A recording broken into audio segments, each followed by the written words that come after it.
ॐ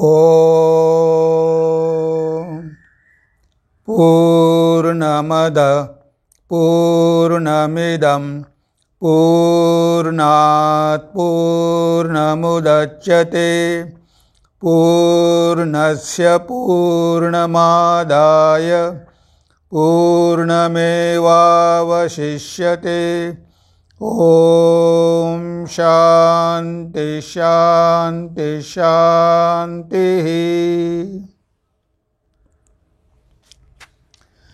प्रिय बंधू भगिनींनो नमस्कार। यावेळेस आपण ईश उपनिषद बघत आहोत, त्यावर आपलं चिंतन होणार आहे। तर आपल्याकडे 4 वेद आहेत, ऋग्वेद, यजुर्वेद, सामवेद, अथर्ववेद।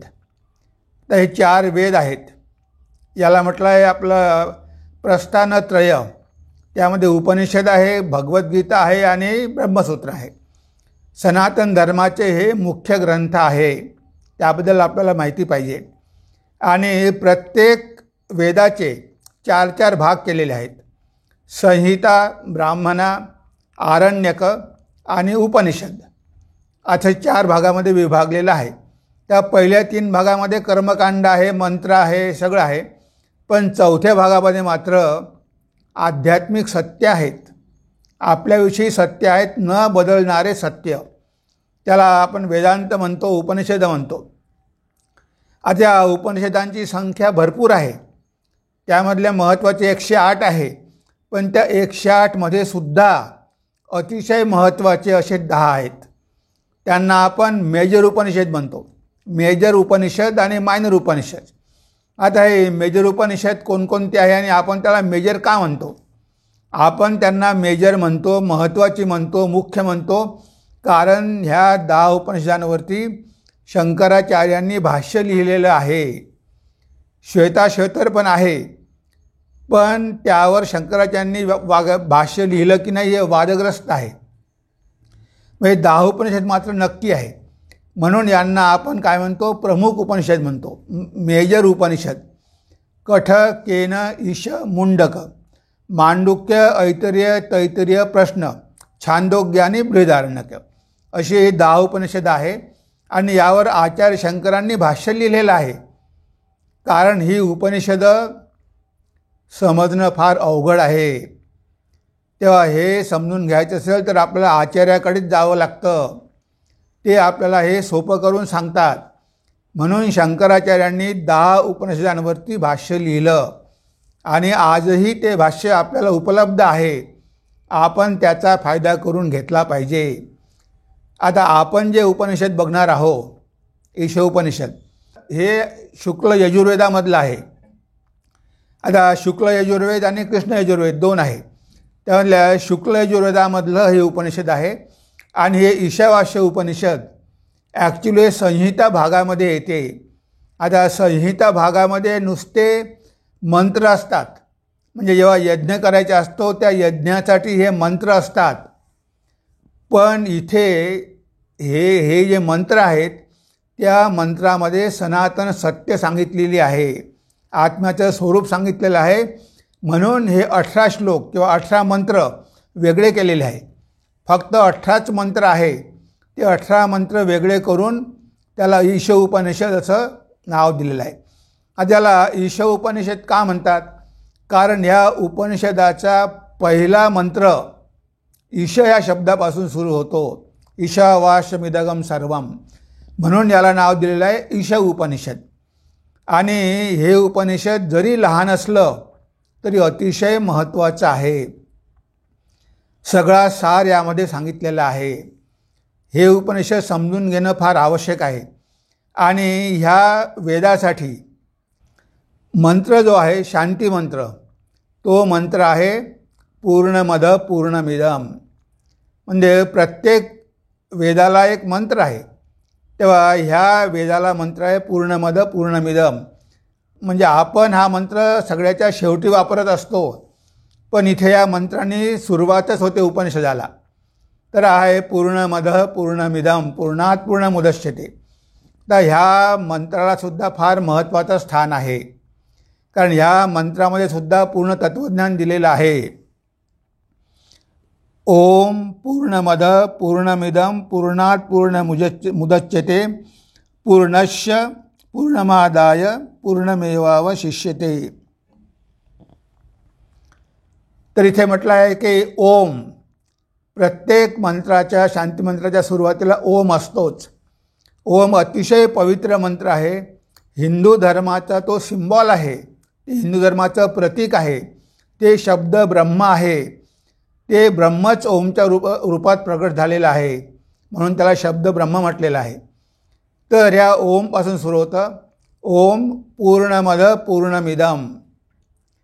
आता इथे काय म्हटलं आहे, ते पूर्ण आहे आणि त्या पूर्णामधून हे पूर्ण आलेलं आहे, हे सुद्धा पूर्णच आहे. आता बघा, ते आणि हे ह्या दोन गोष्टी आपल्याला समजून घ्याव्या लागतील. ते म्हणजे काय? ते म्हणजे आपल्या इंद्रियाच्या अतीत, आपल्या इंद्रियाच्या अतीत जे सत्य आहे त्याला आपण ब्रह्म म्हणतो. ते ब्रह्म कसं आहे? पूर्ण आहे. आणि त्या ब्रह्मामधूनच हे विश्व आलेलं आहे. हे जे जग आपण बघतो त्या ब्रह्मामधूनच आलेलं आहे. हे सुद्धा पूर्णच आहे. पूर्णमद पूर्णमिदम. इदम मी दिस वर्ल्ड. जे आपण इंद्रियाच्या माध्यमातून बघतो, ज्यानं हे नामरूप धारण केलेलं आहे, हे सुद्धा ब्रह्मच आहे. म्हणून तेही पूर्ण आहे, हेही पूर्ण आहे. आणि त्या पूर्णामधून हे पूर्ण जग बाहेर आलेलं आहे, तरी त्यामध्ये काहीही फरक पडलेला नाही. असं नाही की 1 लिटर दुधामधून तुम्ही अर्धा लिटर काढलं तर ते आता अर्धा लिटरच राहिलं, असं नाही आहे. ते पूर्ण 1 लिटरच आहे, पूर्णतः पूर्णच आहे. जे त्यामध्ये काहीही परिणाम झाला नाही. पूर्णामधून पूर्ण काढलं तरी ते पूर्णच आहे, त्यामध्ये कुठेही कमी झालेलं नाही. म्हणजे हे फक्त ब्रह्माच्या बाबतीतच खरं आहे. बाकीच्या गोष्टी आपण जर काढल्या तर कमी होतात. पण बघा, एक उदाहरण आपण बघतो. जेव्हा आईला बाळ होतं, आता ते बाळही पूर्ण असतं आणि आई पूर्ण असते. असं नाही की आईचा काही भाग कमी झालेला आहे, आईचं 10 किलो वजन कमी झालेलं आहे. दोघंही पूर्णच असतात. हे व्यावहारिक उदाहरण झालं. तिथे काही अपूर्ण काही नसते. तो बाळही पूर्ण असतो आणि आई पण पूर्णच असते. तशा प्रकारे जरी त्या ब्रह्मामधून हे जग आलेलं असलं तरी ते ब्रह्म पूर्णच आहे. आता कसं पूर्ण आहे हा प्रश्न आपल्या मनामध्ये येऊ शकतो. आता जसं आपण पाण्यामध्ये सूर्याला बघतो, तो सूर्य तर आहे, पण पाण्यामध्ये पडलेलं प्रतिबिंबसुद्धा सूर्यच आहे. तिथे काही कमी नाही, आहे तसाच आहे. मग फरक कुठे आहे? त्या पूर्णामधून हे पूर्ण आलेलं आहे आणि तरी ते पूर्णच आहे. ते पूर्णच आहे कारण हे जग आपण जे बघतो तो आपला भास आहे. जसं आपण दोरीमध्ये साप बघतो, तिथे साप नसतो, असते दोरीच. पण आपण जेव्हा साप बघतो तेव्हा आपल्याला सापासारखाच वाटतो, त्यामध्ये काहीही फरक वाटत नाही. पण जेव्हा आपण उजेडामध्ये बघतो की अरे हा साप नाही, ही तर दोरी आहे, मग आपल्याला ती दोरीच दिसते. आता खरी असते दोरीच, तो साप काही खरा नसतो, पण तो आपल्याला भासतो. तशा प्रकारे हे जग आहे, ते ब्रह्मापासून आलेलं आहे. ही जी आपण नामरूपं बघतो, ह्या नामरूपाचं अधिष्ठान, ह्या नामरूपाच्या मागे ते ब्रह्मच आहे. आता आपण बघू शकत नाही, ही गोष्ट वेगळी आहे. म्हणजे ब्रह्मामधून हे जगत आलेलं आहे आणि ते ब्रह्म पूर्ण आहे, जगही पूर्ण आहे. आणि त्यामधून हे जरी आलेलं आहे तरी ते ब्रह्म मात्र पूर्णच आहे, त्यामध्ये कुठेही काही कमी झालेलं नाही. पूर्णमद पूर्णमिदं पूर्णात् पूर्णमुदच्यते पूर्णस्य पूर्णमादाय पूर्णमेवावशिष्यते. जरी हे जग आलं त्यामधून तरी त्या ब्रह्मामध्ये काहीही फरक पडत नाही. ते जे आहे तसंच आहे. कारण हे जग जे आपण बघतो ते आपलं मनाद्वारे बघतो, इंद्रियाद्वारे बघतो. हे नामरूपात्मक जग हे आपल्याला दिसते, पण त्याचं खरं अस्तित्व नाही. त्याचं अस्तित्व ब्रह्मच आहे, ब्रह्मावरच ते आहे. जसं आपण सिनेमा बघायला जातो, पडद्यावर कितीतरी चित्र बघतो आपण, पण आपल्याला माहिती आहे की आपण सिनेमा बघत आहोत. त्या सिनेमामध्ये आपल्याला अग्नी दिसते, पाणी दिसते, नद्या दिसतात, समुद्र दिसतो, लोक दिसतात, वाळू दिसते, सगळं दिसते. पण आपल्याला माहिती असते की हे सगळं जे दिसते तो फक्त प्रकाश आहे. त्याच्या मागे जो आहे तो पडदाच आहे. तो पडदाच खरा आहे. हे सिनेमा जो दिसतो तो काही खरा नाही. अशा प्रकारे हे ब्रह्मच खरं आहे. ह्या ब्रह्मावर जे काही आपण बघतो ते फक्त आवरण आहे. त्यामुळे जो ब्रह्मज्ञानी असतो त्याला हे जग दिसतच नाही. म्हणजे तो बघतो की ब्रह्मसत्य जगन मिथ्या, ते ब्रह्मसत्य आहे, हे जगत मिथ्या आहे. जीव ब्रह्मैव नापरः, हा जीव ब्रह्मच आहे याला माहिती नाही. म्हणून हा जो मंत्र घेतलेला आहे सुरुवातीला, ह्या मंत्रामध्ये खूप अर्थ आहे. म्हणजेच त्या ब्रह्मामध्ये कसलंही कधीही परिवर्तन होऊ शकत नाही. परिवर्तन झालं तर मग ते ब्रह्मच कसलं? ते त्रिकाला बाधित आहे. ते भूतकाळामध्ये, वर्तमानात, भविष्यात जसंच्या तसं राहणार आहे. त्यामधून कोटी कोटी ब्रह्मांड बाहेर पडतात, पण त्यामध्ये काहीही फरक पडत नाही. ते आहे तसंच राहते. त्याच्यामध्ये काहीच किंचितही फरक पडत नाही. म्हणून हा मंत्र इथे घेतलेला आहे, शांती मंत्र. ह्या उपनिषदाची सुरुवात ह्या मंत्राने होते. आणि ओम शांती शांती शांती, आदिदैविक, आदिभौतिक आणि आध्यात्मिक. कारण शांती पाहिजे. जर आपलं मन शांत नसेल तर ह्या मंत्रांचं चिंतन आपण करू शकणार नाही. म्हणून तर लोक एकांतात जाऊन चिंतन करायचे. ह्या सगळ्या जगाच्या धामधुमीमध्ये आपल्याला चिंतन करता येत नाही. म्हणून मन शांत पाहिजे. आपल्या आतमध्ये पण मन शांत पाहिजे आणि बाहेरचं वातावरण पण शांत पाहिजे. आदिभौतिक, आदिदैविक आणि आध्यात्मिक हे तिन्ही प्रकारची शांती पाहिजे. तर हा आहे ह्या उपनिषदाचा प्रणाम मंत्र किंवा शांती मंत्र. आता त्यानंतर उपनिषद सुरू होते. आता हे जे उपनिषद सुरू होते त्यामध्ये पहिला श्लोक म्हणजे कशाचा आहे? पूर्ण ज्ञान दिलेलं आहे. हा पहिला श्लोक जर आपल्याला समजला, ह्या पहिल्या श्लोकाचं जर आपण आचरण करू शकलो तर आपल्याला बाकीचं उपनिषद वाचायची गरजच नाही. सगळं काही ज्ञान पहिल्या श्लोकामध्ये दिलेलं आहे. पण सगळ्यांना ते जमणं शक्य नाही. म्हणून त्यासाठी पर्याय दिलेले आहेत. तुम्हाला हे जमत नसेल तर ठीक आहे, हे करा, काही हरकत नाही. म्हणजे सगळेच काही सगळ्यासाठी अधिकारी नसतात. तर पहिला मंत्र काय आहे? पहिला मंत्र आहे ओम ईशावास्यमिदगं सर्वं यत्किंच जगत्या जगत् तेन त्यक्तेन भुञ्जिथा मा गृधः कस्य स्विद्धनम्. हा आहे ह्या उपनिषदाचा पहिला मंत्र. त्यामध्ये काय म्हटलं आहे? यत्किंच जगत्या जगत सर्वम यत्किंच जगत्या जगत. म्हणजे हे जे जग आहे, ह्या जगामधलं सगळं यत्किंच, ते स्थावर असो, जंगम असो, छोटं असो, मोठं असो, काहीही असो, त्याला तुम्ही झाकून टाका. म्हणजे आपण हे जग जे बघतो इंद्रियाच्या माध्यमातून, मनाच्या माध्यमातून, तर हे जग विशाल आहे.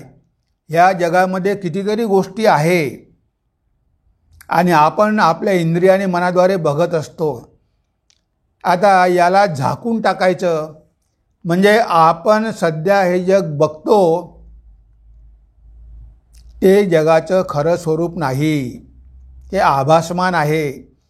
अज्ञानामुळे आपल्याला हे जग असं दिसतं आहे. म्हणजे आपली दृष्टी स्थूल झालेली आहे. त्यामुळे आपल्याला हे स्थूल जगतच अनुभवाला येते. आता यालाच आपण खरं समजतो. जरी आपले शास्त्र म्हणतात की ब्रह्मसत्य जगन मिथ्या, ते ब्रह्मसत्य आहे आणि जगन मिथ्या आहे.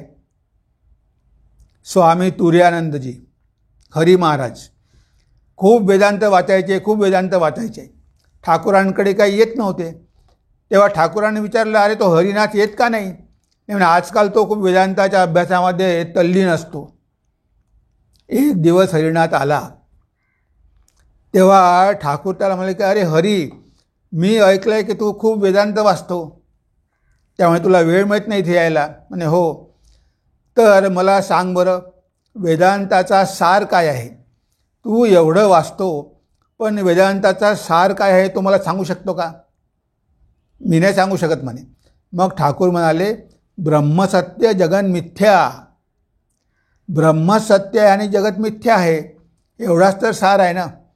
सगळ्या उपनिषदांचा, सगळ्या वेदांचा हाच सार आहे की ब्रह्मच एकमेव सत्य आहे, बाकी हे जग मिथ्या आहे, आभासमान आहे, हे दिसते पण नाही. म्हणजे आता तुला हे एवढं जरी कळलं तरी म्हणे तुला सगळा वेदांत कळला. आता जे सत्य आहे ते प्राप्त करून घेण्यासाठी प्रयत्न कर. तर वाचून काय होणार आहे? तुम्ही कितीही वाचलं, रात्रंदिवस वेदांताचं अध्ययन केलं, पण उपयोग काय? तुम्ही पंडित होणार, सगळे मंत्र तुम्ही पाठ करणार, पण आता त्याचंही साधना करायला पाहिजे ना. श्रवणम झालं, आता श्रवणम मननम निधिध्यासनम. आता तुम्हाला गुरुकडे जाऊन श्रवण करावं लागेल. उपनिषद म्हणजे गुरुजवळ जाऊन बसा आणि हे ज्ञान प्राप्त करून घ्या. तेव्हा आता तुला गुरुकडे येऊन ते ज्ञान प्राप्त करून घेण्यासाठी प्रयत्न करावे लागेल. तू आयुष्यभर वाचत राहिला तरी काही उपयोग नाही. आता हे ज्ञान गुरुशिवाय प्राप्त होत नाही, सगळे शास्त्र सांगतात. तेव्हा गुरुचा आश्रय घे आणि मग साधना पद्धती जाणून घे आणि त्यानुसार साधना कर, हेच उपनिषद सांगतं. आता ते ज्ञान प्राप्त करून घेण्यासाठी तू प्रयत्न काहीच करत नाही आणि नुसतं रात्रंदिवस वाचन करतो, पण शेवटी सार तर एवढाच आहे. म्हणजे हा सगळ्या शास्त्रांचा सार आहे की सत्य आहे परमेश्वर, सत्य आहे ब्रह्म, आणि हे जग नाम रूपात्मक जग जे आपल्याला दिसतं ते भासमान आहे, ते दिसतं. जागृत अवस्थेमध्ये त्याचं अस्तित्व आहे, पण त्याला खरं अस्तित्व नाही. तुम्ही झोपल्यानंतर हे जग राहत नाही, तुम्ही स्वप्न जगाची निर्मिती करता. हे मनामध्ये पक्क जाणून घ्यायला पाहिजे. म्हणून इथे म्हटलं आहे की हे जग, शिष्याला गुरु म्हणतो की हे जग तू बघतो आहे ना, हे नामरूपात्मक, तर ज्यामध्ये जे काही आहे, जड आहे, चेतन आहे, सगळं आहे, त्या सगळ्याला झाकून टाक, आच्छादून टाक. आता कसं आच्छादून टाकायचं ते सांगितलं आहे. ईशावास्यमिदं सर्वम. ईशावास्यमिदं सर्वम म्हणजे ईश्वराने त्याला झाकून टाक. वास्य म्हणजे झाकून टाकणे, कव्हर करणे. तर तू त्याला ईश्वराने झाकून टाक. म्हणजे काय? आता हे जग जसं आहे तसं बघू नको. तर ह्या जगाचं अस्तित्व, खरं अस्तित्व जे ईश्वर आहे, परमेश्वर आहे, त्या परमेश्वरानं ह्या जगाला झाकून टाक. ईशावास्यमिदं सर्वम. आता इथे तू परमेश्वरालाच बघ, ह्या जगामध्ये तू परमेश्वरालाच बघ. जे काही आहे, जे काही दिसतं, त्या सगळ्यामध्ये परमेश्वर आहे. कनकन में भगवान, तो सगळ्यामध्ये विराजमान आहे. जो राम दशरथ का बेटा वही राम घटघट में लेटा. हे सगळ्या संतांनी, शास्त्राने सांगितलेलं आहे की तोच एकमेव आहे, तोच एकमात्र आहे, तेच खरं ज्ञान आहे. जेव्हा नरेंद्र ठाकूरांकडे गेला, शास्त्र भरपूर वाचली होती आणि म्हणाला हे काय शास्त्रामध्ये ऋषीने लिहून ठेवलेलं आहे. त्यांची डोकी फिरली होती. सगळं काही ईश्वर आहे, हा ग्लास, हा चम्मच, हे सगळं ईश्वरच आहे. तेव्हा श्रीरामकृष्ण म्हणाले, अरे ऋषींनी लिहून ठेवलेलं होतं ते बरोबरच होतं, तुला कळत नाही, पण असा एक दिवस येईल की तुला कळेल की त्यांनी बरोबरच लिहून ठेवलेलं आहे. आणि एक दिवस भगवान श्रीरामकृष्णाने नरेंद्राला स्पर्श केला, पायाने स्पर्श केला, आणि नरेंद्रानं बघितलं की हे सगळं जग विलीन होत आहे, हे सगळं जग गरगर फिरत आहे. आणि आता नरेंद्रानं बघितलं की तो चम्मच, तो ग्लास, सगळं काही भगवंतच आहे. अशी त्यांना अनुभूती व्हायला लागली. 3 दिवस ते त्या अवस्थेमध्ये होते. सगळीकडे भगवंतालाच बघायचे, जेवू शकत नव्हते, चालू शकत नव्हते. सगळीकडे त्यांनी बघितलं की ते ब्रह्मच आहे, दुसरं काहीही नाही. म्हणजे भगवान श्री रामकृष्णाने नरेंद्राला ती अनुभूती करून दिली. त्यानंतर नरेंद्राच्या मनामध्ये कधीही संशय आला नाही. त्याला या जगाचं सत्य स्वरूप कळलं. ते जगाचं खरं स्वरूप आहे. भगवान श्री रामकृष्ण सगळ्यांमध्ये भगवंतालाच बघायचे आणि त्यांच्यामध्ये सामर्थ्य होतं की ते इतरांनासुद्धा दाखवू शकत होते, इतरांनासुद्धा तो अनुभव ते देऊ शकत होते. हे सामर्थ्य त्यांच्यामध्ये होतं. नरेंद्र फार बुद्धिमान होता, तो युक्तिवादी होता, खूप तर्क करायचा. पण ठाकूरांनी त्याला अनुभूतीच दिली, तर्क केले नाही. अनुभूती दिल्यामुळे नरेंद्राला ते एकदम पटलं. कारण बुद्धीद्वारे ह्या गोष्टी समजत नाही. पहिले विश्वास पाहिजे, श्रद्धा पाहिजे, साधना पाहिजे, तेव्हा कळतं. तर इथे हे जग आपण जे बघतो त्याला ईश्वराने झाकून टाक. आता ईश्वराने झाकून टाक म्हणजे काय? इथे शंकराचार्य त्यांच्या भाष्यामध्ये फार सुंदर व्याख्या करतात. ते काय म्हणतात? ईशेन प्रत्यगात्मतया अहमेव इदं सर्वम इति परमार्थ सत्यरूपेण. म्हणजे ईशेन म्हणजे काय? ईशेन म्हणजे ईश्वराने झाकून टाक म्हणजे काय? प्रत्यग आत्मतया अहम एवं इदं सर्वमिति.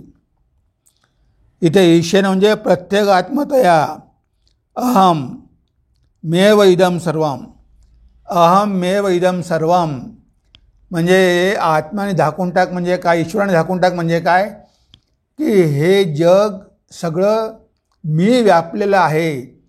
प्रत्येक आत्मा, त्या प्रत्येक आत्मा म्हणजे आपल्या हृदयामध्ये जे चैतन्य आहे, आपल्या हृदयामध्ये जे आपलं खरं स्वरूप आहे, त्या आत्म्याने सगळं जग झाकून टाक. नाही तर ईश्वराने झाकून कसं टाकणार? ईश्वर म्हणजे काही बाहेर आहे का कुठेतरी? तो जगामध्येच आहे. आणि जो ईश्वर जगामध्ये आहे तोच आपल्यामध्ये आहे. म्हणजे तुम्हीच तो आत्मा आहात. म्हणजे तुम्ही सगळीकडे आहात. तुम्हीच हे जग व्यापलेलं आहे. हा काही आत्मा काही कुठे वर बसलेला नाही. आपल्याला वाटतं की आत्म्याने झाकून टाकायचं म्हणजे कोणती तरी बाहेरची वस्तू घ्यायची आणि त्यानं झाकून टाकायचं. तसं नाही आहे. तुमच्यामध्ये जे चैतन्य, आत्मचैतन्य, त्या आत्मचैतन्यालाच या जगामध्ये बघा. म्हणजे तुम्ही जगापासून वेगळे नाही. तुम्हीच हे सगळं जग झालेलं आहात. ही आहे एकत्वाची अनुभूती. तर ह्या सगळ्यांमध्ये मीच व्यापलेलो आहे. मी या लोकांपासून भिन्न नाहीच. म्हणजे इथे युनिटी इन डायव्हर्सिटी. आपण जरी वेगवेगळे नामरूप बघतो पण त्या सगळ्यांच्या मागे ते एकच सत्य आहे. सगळ्यांमध्ये मीच आहे. इथे या मंत्राद्वारे भगवंत हेच सांगतात, शंकराचार्य हेच सांगतात, ऋषी हेच सांगतात की ईशावास्यमिदं. या ईश्वराने झाकून टाक. आणि ईश्वर म्हणजे काय? त्याला काही अर्थ राहणार नाही. प्रत्येक आत्मा ईशेन प्रत्येगात्मतया अहमेव इदं सर्वम. हे सर्व काही मीच झालेलो आहे. अहमेव इदं सर्वम. आणि प्रत्येक आत्मा म्हणजे प्रत्येक आतमध्ये आहे तो. बाहेर तर आहेच पण आतमध्ये पण आहे.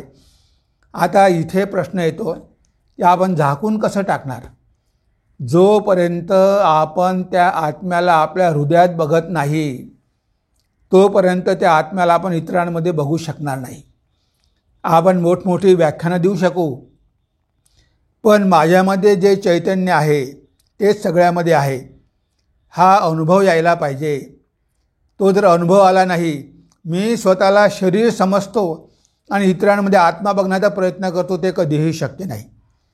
तुम्ही जर स्वतःला शरीर समजत असाल तर तुम्ही ह्या लोकांना पण शरीरच समजाल. कारण तुम्हाला अनुभूती आलेली नाही.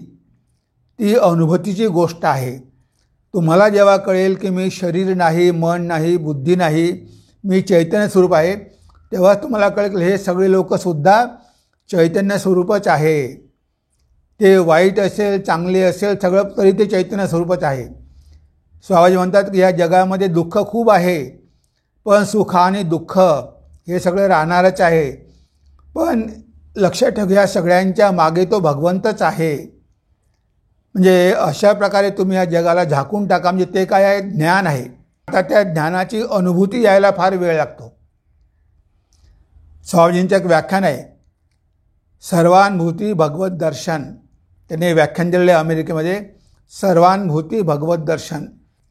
त्यामध्ये ईशोपनिषदावरती दिलेलं आहे हे व्याख्यान. तर सगळ्यामध्ये भगवंताला बघा. स्वामीजी काय म्हणतात की तुम्हाला मुलगा आहे, ठीक आहे, राहू द्या, तुम्हाला तर काही त्याला घरामधून काढून द्यायची गरज नाही, पण तुमच्या मुलामध्ये भगवंताला बघा. तुम्हाला पत्नी आहे, तुम्हाला काही घरामधून तिला काढून द्यायचे नाही, तर तुमच्या पत्नीमध्ये भगवंताला बघा, त्या आत्म्याला बघा. म्हणजेच ह्या जगाला ईश्वराने आत्म्याने व्यापून टाका, झाकून टाका. म्हणजे तुम्हाला काही सगळं काही त्याग करून, स्वामी म्हणतात की नरपशु काही काही आहेत जगामध्ये की सगळ्यांना सोडून निघून जातात. तुम्हाला सगळ्यांना सोडून निघून जायची गरज नाही. तुम्हाला तुमची दृष्टी बदलायची आहे. आत्तापर्यंत तुम्ही या जगामध्ये नामरूपच बघत होते. आता नामरूपाच्या पलीकडे जा आणि त्या सगळ्यांमध्ये स्वतःला बघायला शिका. या सगळ्यामध्ये मीच आहे, मीच तो आत्मा आहे, मीच सर्वांमध्ये आहे. म्हणजे इथे काय आलं, एकत्व आलं. आणि जेव्हा आपल्यामध्ये एकत्व येतं तेव्हा आपण इतरांना आपल्यासारखंच समजतो. तर आपल्याला किती त्रास झाला तरी आपण सहन करतो ना. पण काय होतं, आपण सगळ्यामध्ये तो आत्मा बघत नाही. आपण काही लोकांमध्येच बघतो. Super imposition. म्हणजे जेव्हा आपलं आयडेंटिफिकेशन होते, आता आपण जेव्हा मुलाशी आयडेंटिफाईड होतो की हा माझा मुलगा आहे, मग मुलगा आणि मी वेगळं राहत नाही. मी मुलासाठी काहीही करायला तयार आहे. बघा, आई मूल रात्रभर रडत असेल तर ती झोपत नाही, जेवत नाही. ते तिला वाटतं की मुलगा म्हणजे मीच आहे. कारण ती आता मुलाशी इतकी आयडेंटिफाईड झालेली आहे, एकजीव झालेली आहे, एकात्म झालेली आहे की मी आणि मुलगा वेगळा असं तिला वाटतच नाही. आणि जेव्हा असा भाव होतो तेव्हा अशा लोकांसाठी आपण सगळं काही देऊ शकतो, त्यांच्यावर प्रेम करतो, सगळं काही करायला तयार आहोत. पण हे अज्ञान आहे. फक्त काही लोकांनाच आपण तसं करतो. कारण ज्या ठिकाणी आपली आसक्ती असते, ज्या ठिकाणी आपण एकात्म होतो, त्या गोष्टी आपल्या समजतो. म्हणजे आपणच समजतो की मीच ते आहे. पण ह्या सगळ्या जगामध्ये तोच आहे. जसं आपण आपल्या मुलावर प्रेम करतो तसं सगळ्या मुलांवर करतो का? करत नाही. तेच तर अज्ञान आहे. आपण ज्या गोष्टीची एकात्म होतो त्याच गोष्टीवर प्रेम करतो. पण इथे आपल्याला शास्त्र सांगतात की तसं नाही. तुम्ही जर तुम्हाला आवडणाऱ्या गोष्टीवर प्रेम करत असाल तर ती माया आहे, ते अज्ञान आहे. तुम्ही तेच प्रेम सगळ्यांवरती करा. आता संतांनी तेच केलेलं आहे. आपले जेवढे काही संत झाले त्यांनी चांगला वाईट, जात पात, धर्म हे काही बघितलं नाही. त्यांनी सगळ्यांवर प्रेम केलं आणि ते पण समान प्रेम केलं. आता आपण हे जर प्रेम समान केलं नाही तर आपली दुर्गती होऊ शकते. कठोपनिषद म्हणते, मनसैवेदमाप्तव्यम नेह नानास्ति किंचन मृत्योसह मृत्यू गच्छति य इह नानेव पश्यति. हे जे आत्मतत्व आहे, मनसैवेदमाप्तव्यम, हे मनाद्वारेच प्राप्त करून घ्यायचे आहे. पण आज आपलं जे मन आहे त्या मनाद्वारे नाही. आज आपलं मन अपवित्र आहे, आज आपलं मन अशांत आहे. तर या अशा मनाद्वारे आपलं मन स्थूल आहे. अशा मनाद्वारे ते आत्मतत्व जाणून घेता येत नाही. मनाला शुद्ध करावं लागतं. जेव्हा मन पवित्र होतं, जेव्हा मन शांत होतं, तेव्हा मनाद्वारेच बघू शकतो. आपल्याकडे एकच साधन आहे, मन. त्या मनाद्वारेच आपल्याला आत्म्याचं दर्शन होऊ शकतं. पण त्या मनाला आपल्याला स्वच्छ करावं लागेल, शुद्ध करावं लागेल, प्युअर करावं लागेल. शंकराचार्य काय म्हणतात त्यांच्या भाष्यामध्ये, ते म्हणतात की तुम्ही चंदनाचं लाकूड जर पाण्यामध्ये ठेवून दिलं 1 वर्ष, तर 1 वर्षानंतर ते तुम्ही बाहेर काढलं तर त्याचा दुर्गंध येईल, त्याच्यावरती एक लेअर बसेल. पण जर तुम्ही त्या चंदनाच्या लाकडाला घासलं आणि वरची घाण काढून टाकली तर बघा, त्या चंदनाच्या लाकडामधून सुगंध म्हणजे सुंदर वास यायला लागेल. म्हणजे चंदनाचं जे स्वरूप आहे तर त्याचं जे खरं स्वरूप आहे तर तो चंदनाचा सुगंध तुम्हाला येईल. मग तो दुर्गंध येणार नाही. तुम्ही काय केलं, फक्त घासलं, तिथे चंदन होतंच, पण चंदनावरती आवरण चढलेलं होतं. त्या आवरणामुळे त्याचा दुर्गंध यायचा. पण जसं तुम्ही घासून घासून घासून आवरण काढलं, आता त्यामधून सुगंध यायला लागला.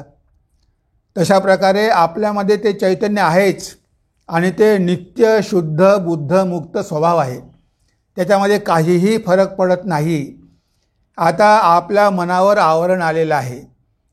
त्यामुळे आपल्या मनावर आवरण आल्यामुळे त्या आवरणामधून आपण बघतो आहे. ते अज्ञानाचं आवरण आहे. महापुरुषांच्या मनावर आवरण नसतं. ते नामरूप बघत नाही. मनुष्य कितीही वाईट असो, कितीही पापी असो, त्यांना ते दिसत नाही.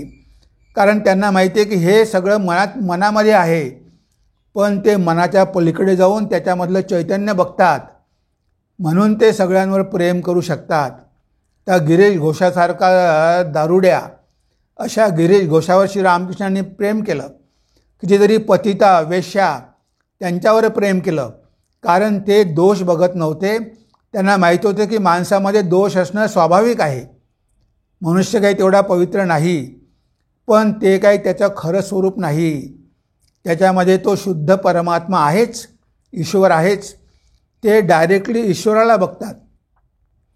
आणि आपण वरवरचं नामरूप बघून इतरांचा द्वेष करतो, मत्सर करतो, ईर्ष्या करतो आणि त्यामुळे आपलं मन अपवित्र करून घेतो.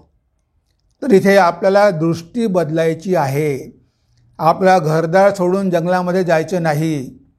एका जणाने विचारलं की स्वामीजी म्हणे हे कसं शक्य आहे. स्वामीजी म्हणतात की बघा, मी रस्त्याने जात आहे आणि मी म्हणतो की सगळ्यामध्ये ईश्वर आहे. मी कल्पना करत जातो की सगळ्यामध्ये ईश्वर आहे, सगळ्यामध्ये ईश्वर आहे. आणि समोरून एक मनुष्य येतो आणि मला जोराचा धक्का मारतो. धक्का मारल्याबरोबर मी खाली पडतो. माझ्या हातामधली पुस्तकं इकडे तिकडे विस्कळीत होतात आणि लगेच मी मुठ्या आवळतो. मला राग येतो की या बेट्याने मला धक्का दिला आणि लगेच मी त्याच्यावर रागावायला तयार होतो. मग तो भक्त विचारतो, मग असं जर असेल तर मग आपण कशाला सगळ्यामध्ये ईश्वराला बघायचं. तेव्हा स्वामीजी म्हणतात की नाही, हा अभ्यास आपल्याला सुरूच ठेवावा लागेल.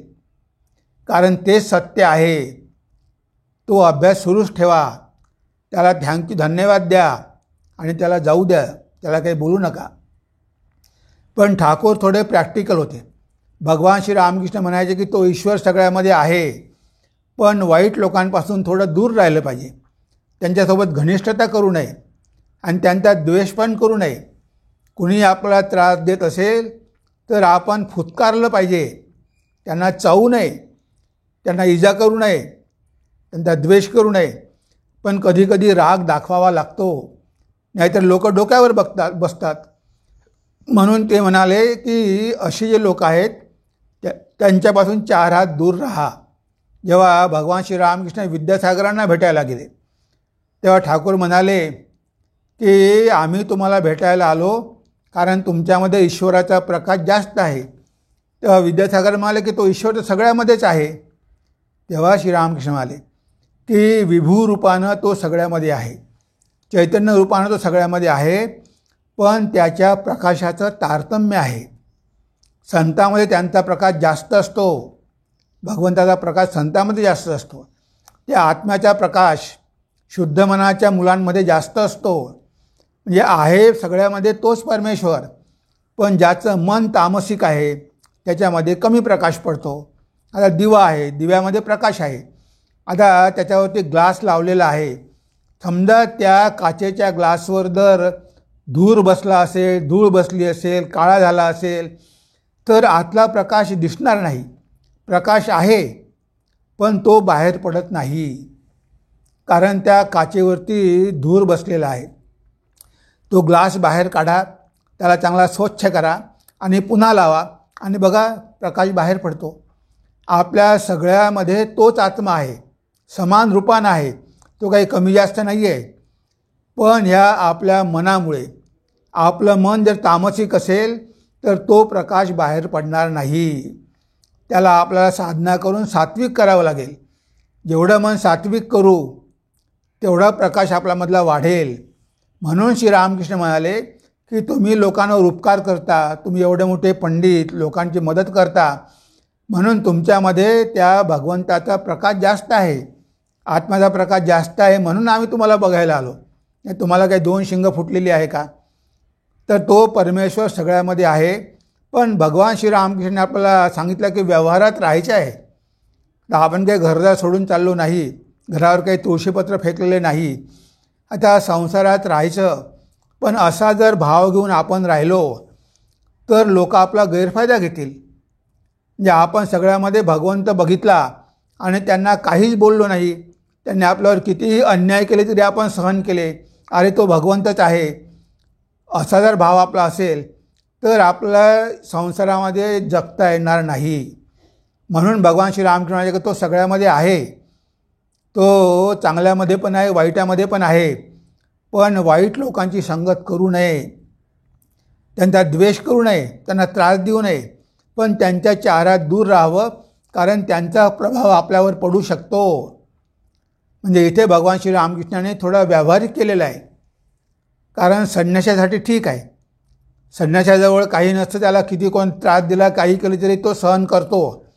पण संसारामध्ये राहून जर आपण असं केलं तर सगळे लोक आपलं घेऊन जाईल, आपलं दिवाळा वाजवेल.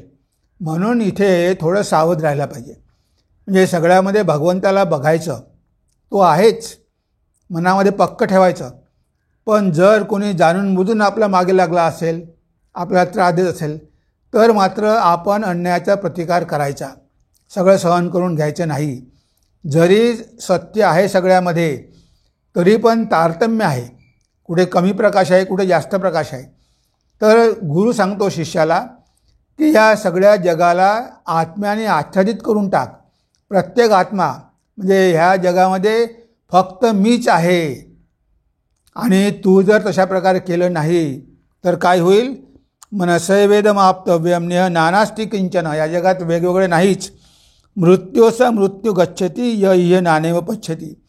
जो या जगामध्ये भेद बघतो, वेगवेगळे बघतो, तो मृत्यू मागून मृत्यू म्हणजे जन्म आणि मृत्यूच्या चक्रामधून कधीही मुक्त होत नाही. जोपर्यंत आपण एकत्व बघत नाही, जोपर्यंत आपण त्या भगवंताला सगळ्यामध्ये बघत नाही किंवा आपल्याला सगळ्यामध्ये बघत नाही, तोपर्यंत आपल्यामध्ये तो भेद राहणारच. कारण आपल्यालाच कळलं नाही की आपण आत्मा आहो. आपण स्वतःला शरीर मन बुद्धी समजतो, मग इतरांना आपण शरीर मन बुद्धीच समजतो.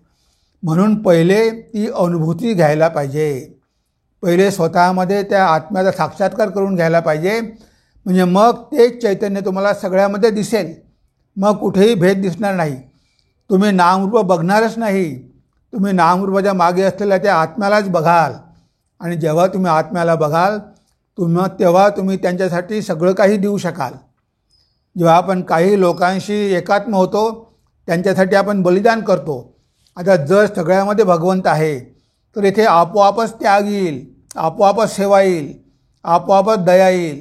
म्हणजे सगळ्या गोष्टी आपोआप येईल, कारण तो माझ्यापासून वेगळा नाहीच. मी माझ्यासाठी जे करतो मी ते त्यासाठी पण केलं पाहिजे, कारण त्याच्यामध्ये पण मीच आहे.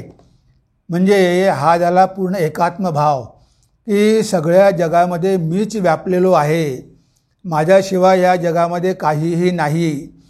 हे नामरूप जे दिसतात ती वरवरची आहे, भासमान आहे, ती खरी नाही. ही जी आपली स्थूल दृष्टी आहे, ही अज्ञानाची दृष्टी आहे, ती बदलली पाहिजे. म्हणून भगवंत म्हणतात की ह्या सगळ्या जगाला तुम्ही व्यापून टाका. कशाने? भगवंताने व्यापून टाका. ईशावास्यमिदगम सर्वम यत्किंच जगत्यान जगत. आणि नंतर तेन त्यक्तेन भुंजिता मा गृध कश्यचिद्वनम. तेन त्यक्तेन भुंजिता म्हणजे जगात राहा, जगामध्ये जे आवश्यक आहे ते घ्या, पण तेन त्यक्तेन म्हणजे त्याग करून भोग घ्या. आता इथे आपल्या मनाचा बराच गोंधळ होतो की त्यागही करायचा आहे आणि भोगही घ्यायचा आहे, कसं शक्य आहे? शक्य आहे.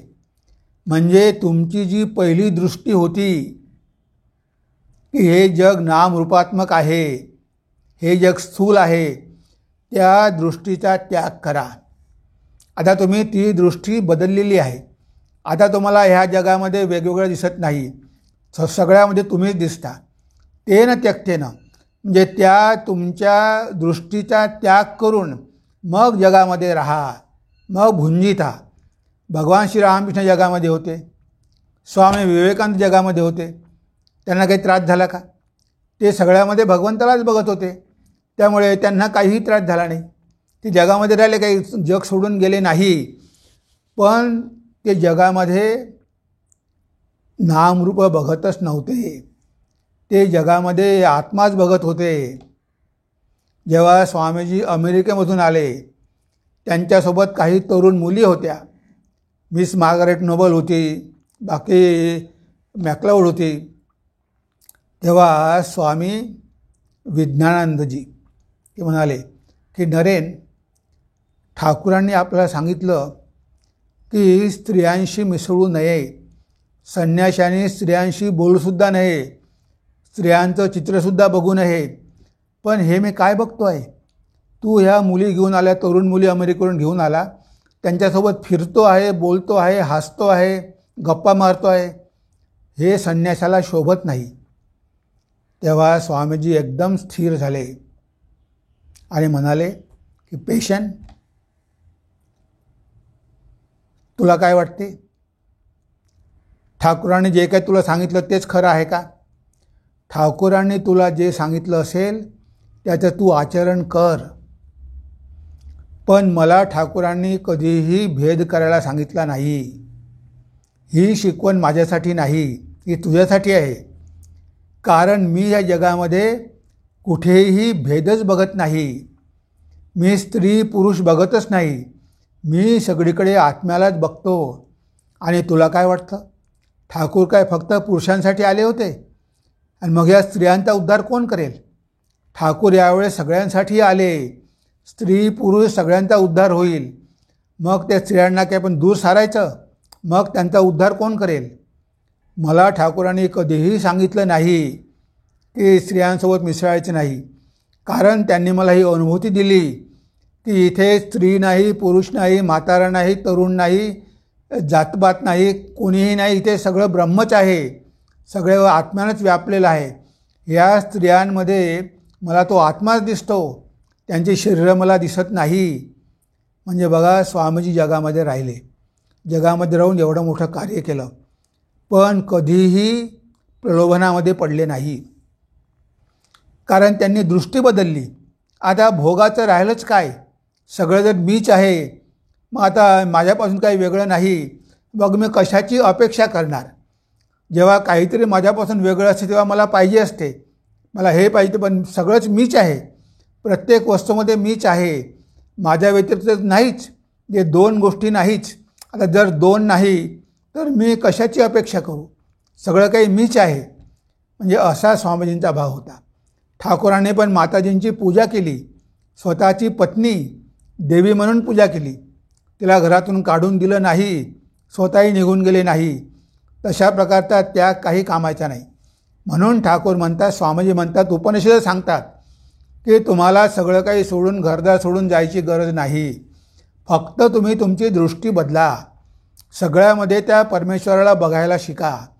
तुमचा मुलगा असो, पत्नी असो, आईवडील असो, कोणीही असो, सगळ्यामध्ये भगवंताला बघा आणि त्या भावानं मग त्यांच्याशी व्यवहार करा. म्हणजे जुना भाव त्यागून तुम्ही जे नामरूप बघत होते ते नामरूपाचा भाव त्यागा. इथे शंकराचार्य काय म्हणतात, प्रोटेक्ट युअर सेल्फ, पालयेथः, म्हणजे भुंजिता म्हणजे पालयेतः. भुंजिता म्हणजे भोग करणं नाही, तर स्वतःचं रक्षण करणं आहे. इथे पालयेता म्हणजे प्रोटेक्शन, प्रोटेक्ट युअर सेल्फ, म्हणजे स्वतःचं रक्षण करा. तुमचं रक्षण केव्हा होईल? जेव्हा तुमची दृष्टी बदलेल, जेव्हा तुम्ही सगळ्यामध्ये भगवंताला बघू शकाल, तेव्हाच तुमचं रक्षण होईल. नाहीतर तुम्हाला पुन्हा पुन्हा या जगामध्ये यावंच लागेल. म्हणजे हा मंत्र जो आहे, या मंत्राचा अभ्यास करायला आपल्याला हे उपनिषद सांगतं की ते सत्य आहे. आता ते सत्य आहे, पण त्याचा अभ्यास केला पाहिजे. ते सत्य बघायला आपण शिकलो पाहिजे. आपल्याला अनुभूती नंतर येईल, पण अभ्यास तर करायला काही हरकत नाही. आपण जर अभ्यास केला की मीच सगळ्यामध्ये आहे, तर आपल्या मनामधले जे कुविचार आहे ते सगळे निघून जातील. माझ्याशिवाय दुसरं काहीही नाही. म्हणून तुम्ही जगामध्ये हा भाव घेऊन, ही दृष्टी घेऊन मग राहा. मग तुम्ही खाऊ पिऊ शकता, काही हरकत नाही. आता हे सगळे संत जगामध्ये राहिले, संसार केला, खाल्लं पिल्लं सगळं काही होतं, पण जगाकडे बघण्याचा त्यांचा दृष्टिकोन कसा होता बघा. ज्ञानेश्वर महाराजांचा किती छळ झाला, पण त्यांनी कोणाचा द्वेष केला नाही. उलट त्यांनी आपलं शिष्य करून घेतलं. म्हणजे असे कितीतरी दुष्ट होते की त्यांना त्रास द्यायचे, ते शेवटी ज्ञानेश्वर महाराजांचे शिष्य झाले. विसोबा खेचर किती छळ केला, शेवटी महाराजांचे शिष्य झाले. त्यांनी त्याचा द्वेष केला नाही. म्हणजे द्वेष करायची गरज नाही, कारण त्यांना दिसते की याच्यामध्ये पण तो परमेश्वरच आहे आणि त्यांच्यामधला तो परमेश्वर ते जागृत करू शकतात. त्यांच्यामध्ये सामर्थ्य असते. मग जेव्हा त्यांना ते दिसते तेव्हा ज्ञानेश्वर महाराजांनी मी वेगळा आहे असं त्यांना वाटतच नाही, की सगळ्यामध्ये एकच आत्मा आहे, ही त्यांची बुद्धी होते. म्हणून ते म्हटलं आहे की तुम्ही या जगामध्ये राहा. जगात राहायला काहीही हरकत नाही, पण तुमचा दृष्टिकोन बदला. आज तुम्ही जसे जगात राहता, भेदबुद्धी बघता, जाती जाती धर्माधर्मामध्ये तुम्ही भेद करता, गरीब श्रीमंत, स्त्री पुरुष हे सगळे भेद काढून टाका. हे वरवरचे आहे. ह्या सगळ्यांच्या मागे ते चैतन्य आहे आणि ते चैतन्य तुमच्यामध्ये पण आहे. म्हणजे तुम्ही सगळ्यामध्ये चैतन्य रूपाने विराजमान आहे, असा भाव मनामध्ये ठेवून जगामध्ये राहा. मग तुम्हाला काहीच प्रॉब्लेम नाही. तुम्ही या जगामध्ये आनंदात राहू शकता. तुम्हाला कुठे काही सोडून जायची गरज नाही. बघा, हे स्वामीजींनी आपल्याला सांगितलं आहे, उपनिषदांनी सांगितलेलं आहे, ठाकुरांनी सांगितलेलं आहे, सगळ्यांनी हेच सांगितलेलं आहे की बदल आणला पाहिजे दृष्टीमध्ये. जग आहे तसंच राहणार, पण तुम्ही ज्या प्रकारे आज हे जग बघता आहात ते अज्ञानामुळे बघता आहात. आता हे अज्ञानाचं आवरण दूर करा. ह्या जगाला आच्छादून टाका, याला परमेश्वरानं आत्म्यानं आच्छादून टाका आणि हे जग जसं आहे तसं बघू नका. तर या जगाच्या मागे असलेली ती सत्ता, ईश्वरी सत्ता, तीच बघा. आणि मग तो भाव मनामध्ये तुम्ही बाळगल्यामुळे तुम्हाला कोणीही काहीही इजा करू शकणार नाही आणि तुम्हाला त्याचं वाईट वाटणार पण नाही. आता हे शरीर आपलं आहे. आता आपल्या पायाला जर काही जखम झाली, त्यामधून पू यायला लागला, तर आपण घृणा करतो का? अरे काय माझ्या पायामध्ये घाण झाली. आपण म्हणतो की ठीक आहे, त्याच्यावर हात फिरवतो, 2 दिवसामध्ये बरं होऊन जाईल. म्हणजे जसं आपण आपल्या शरीराची काळजी घेतो, तशीच आपण इतरांच्या शरीराची पण काळजी घेऊ, कारण त्यांच्यामध्ये पण मीच आहे, मी त्यांच्यापासून वेगळा नाही. म्हणून हे लोक इतरांसाठी स्वतःचं बलिदान द्यायला तयार असतात, कारण त्यांना वेगळं वाटतच नाही, त्यांना वेगळे पण दिसतच नाही. हे सत्य या श्लोकामध्ये सांगितलेलं आहे. तेव्हा अशा प्रकारे ह्या श्लोकामध्ये आपल्याला ज्ञानमार्ग सांगितलेला आहे. ओम ईशावास्यमिदं सर्वं यत्किंच जगत्या जगत तेन त्यक्तेन भुंजिता मा गृध कस्यचित् ध्वनम. मा गृध म्हणजे लोभ करू नको. हे धन कुणाचं आहे? कस्यचित् ध्वनम. ह्या जगामध्ये जे वेल्थ आहे ते वेल्थ आहे कुणाचं? सगळं भगवंताचंच आहे, किंवा त्यामध्ये सुद्धा मीच आहे. म्हणजे अशा प्रकारे सगळं काही जग ईश्वरानं व्यापलेलं आहे. या जगामधलं सगळं काही ईश्वराचं आहे. म्हणून कुणाशाही धनाची अपेक्षा करू नको, कुणाच्याही धनाचा लोभ धरू नको. म्हणजे मनामधून लोभ काढून टाक, कारण लोभ करायला काही नाहीच. तुला जे वाटते की हे धन आहे, पण ते धन काय आहे? ते धनसुद्धा ब्रह्मच आहे. तेव्हा कशाचीही तू आशा धरू नको, कशाचाही लोभ करू नको. ह्या जगामध्ये राहा, आनंदात राहा, पण लोभ, तुझ्यामधला लोभ सोडून दे. म्हणजे ही आपली दृष्टी बदलली की आपल्या मनामधले सगळे विकार निघून जातात. काम, क्रोध, लोभ, मद, मोह, मत्सरे सगळे निघून जातात. तिथे मग भेदबुद्धी राहत नाही. स्वामी विवेकानंदांना एका ठिकाणी व्याख्यान द्यायला जायचं होतं आणि एक स्त्री आली, भक्त स्त्री आली घेऊन जायला. तेव्हा त्या स्त्रीनं बघितलं की स्वामीजी वरच्या हॉलमध्ये आहे, तिथे लाईफ साईज मिरर ठेवलेला आहे. आता स्वामीजी पुन्हा पुन्हा त्या आरशामध्ये जाऊन स्वतःला बघायचे. आता त्या बाईला वाटलं, तिचं नाव हरिदासी होतं. पहिले ती वाल्डो होती. तिनं इन्स्पायर टॉक सगळं लिहून घेतलं. ती 1000 आयलंड पार्कमध्ये राहायची. आता ती शिष्या होती. स्वामीजींनी तिला नाव दिलं हरिदासी. तर तिनं बघितलं की स्वामीजी आरशामध्ये बघतात. म्हणजे स्वामीजीसुद्धा आपल्यासारखेच शरीरावर आसक्त आहे. तेव्हा जेव्हा स्वामीजी खाली आले आणि दोघंही निघाले, तेव्हा ती म्हणते की स्वामीजी, तुम्ही एवढं आत्म्याविषयी बोलता, पण तुम्ही पण शरीरावर आसक्त आहात. तुम्ही पण आरशामध्ये पुन्हा पुन्हा बघत होते. तेव्हा स्वामीजी म्हणाले, वाल्डो, मी का बघत होतो माहिती आहे? आज माझा विषय आहे आत्मन. मला आत्म्यावरती बोलायचं आहे. आणि जेव्हा मी माझ्या विषयाचं चिंतन करायला जायचो, तेव्हा मी देहबुद्धीच विसरून जायचो. मी शरीर आहे हे मला आठवतच नव्हतं. मी आत्मा आहे हेच भान राहायचं. तेव्हा पुन्हा पुन्हा आरशासमोर जाऊन मनाला सांगायचो की अरे, तू विवेकानंद आहे, तुला नामरूप आहे, तू शरीर धारण केलेलं आहे. पुन्हा पुन्हा मनाला सांगावं लागायचं. तेव्हा कुठे ते मन खाली यायचं. नाही तर मन काही केल्या खाली यायला तयारच नव्हतं. म्हणजे बघा, हे नेहमी आत्मबुद्धीमध्येच राहायचे. जरी शरीर होतं, पण कधीही देहबुद्धी नव्हतीच. मी आत्मा आहे याची त्यांना पूर्ण जाणीव होती. आणि म्हणून ते आरशामध्ये बघत होते की मी शरीर आहे हे मनाला सांगण्यासाठी. ती अवस्था प्राप्त करून घेतल्यानंतर मग आपल्याला ह्या जगामध्ये काहीही बांधू शकत नाही. ह्या सगळ्या बंधनातून आपण मुक्त होतो. आणि ते तर उपनिषद सांगतात, हा ज्ञानमार्ग आहे, सगळ्यात श्रेष्ठ श्लोक आहे, हा वेदांताचा सारच आहे. यामध्ये वेदांताची तत्त्व सांगितलेली आहे. आणि हीच अनुभूती आपल्याला शेवटी करून घ्यायची आहे. जेव्हा स्वामी शारदानंद ठाकूरांकडे आले, अरे तुला काय पाहिजे म्हणे. तेव्हा शारदानंद म्हणाले की मला सगळ्यामध्ये भगवंताला बघायचं आहे. अरे, ती तर शेवटली अवस्था आहे, तिथं चरमसीमा आहे.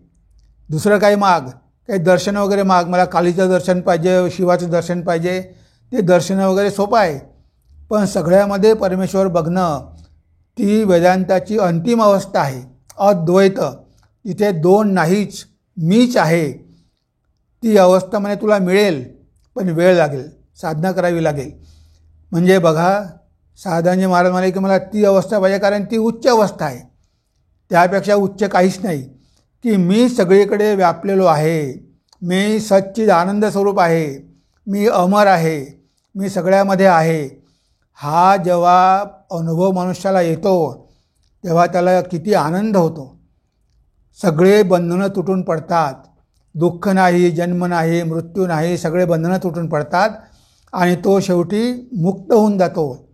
म्हणजे ह्या मंत्राचं चिंतन करून करून असा भाव मनामध्ये रुजवायचा आहे. ही साधना आहे. पहिले वाचायचं, श्रवण करायचं, मग निधिध्यासन करायचं, मननम करायचं ना निधिध्यासन करायचं. श्रवणम मननम निधिध्यासम हा साधना मार्ग आहे. तेव्हा रात्रंदिवस मनाला सांगायचं, अहम ब्रह्मास्मी, अहम ब्रह्मास्मी, अहम ब्रह्मास्मी. मी ब्रह्मच आहे, मी ब्रह्मच आहे, मी शरीर नाही, मन नाही, बुद्धी नाही, तर मी आत्मा आहे. हा भाव मनात सतत रुजवावा लागतो.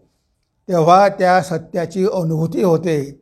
आणि ती अनुभूती आली की आपल्याला दिसतं की या जगामध्ये आपल्याशिवाय दुसरं काहीच नाही आणि कधीच नव्हतं. एकमात्र आपणच होतो. हा भ्रम आपल्याला झाला कसा? हा भ्रम अज्ञानामुळे झाला. या मायेने आपल्याला भ्रमात टाकलं आणि हजारो जन्म आपल्या भ्रमामध्येच निघून गेले. आणि पुन्हा पुन्हा जन्ममृत्यू आपल्याला या जगामध्ये येऊन सहन करावा लागला. तर यामधून आपल्याला बाहेर पडायचं असेल तर दृष्टी बदलली पाहिजे, अभ्यास केला पाहिजे आणि नंतर त्या एकत्वाची अनुभूती घेतली पाहिजे. तर आपण सगळ्या बंधनातून मुक्त होऊ शकतो. हेच आपल्याला या उपनिषदेच्या पहिल्या मंत्रामध्ये सांगितलेलं आहे. हा ज्ञानमार्गाचा श्लोक आहे. हा एकच श्लोक सफिशियंट आहे. याचं जरी चिंतन केलं तरी आपल्याला ज्ञान प्राप्त होऊ शकते. पण जर आपल्याला हे करणं शक्य नसेल, हा विचार बाळगणं शक्य नसेल, तर मग काय करायचं ते दुसऱ्या श्लोकामध्ये सांगितलेलं आहे. आपण पुढच्या वेळेस तो श्लोक बघूया. आज आपण आपल्या चिंतनाला इथेच विराम देऊ. नमस्कार, धन्यवाद. ओ सर्वे भवन्तु सुखिनः सर्वे सन्तु निरामयाः सर्वे भद्राणि पश्यन्तु मा कश्चित् दुःखभाग् भवेत् मा कश्चित् दुःखभाग् भवेत्। ॐ शान्ति शान्ति शान्ति। हरिः ॐ तत्सत्। श्रीरामकृष्णार्पणमस्तु।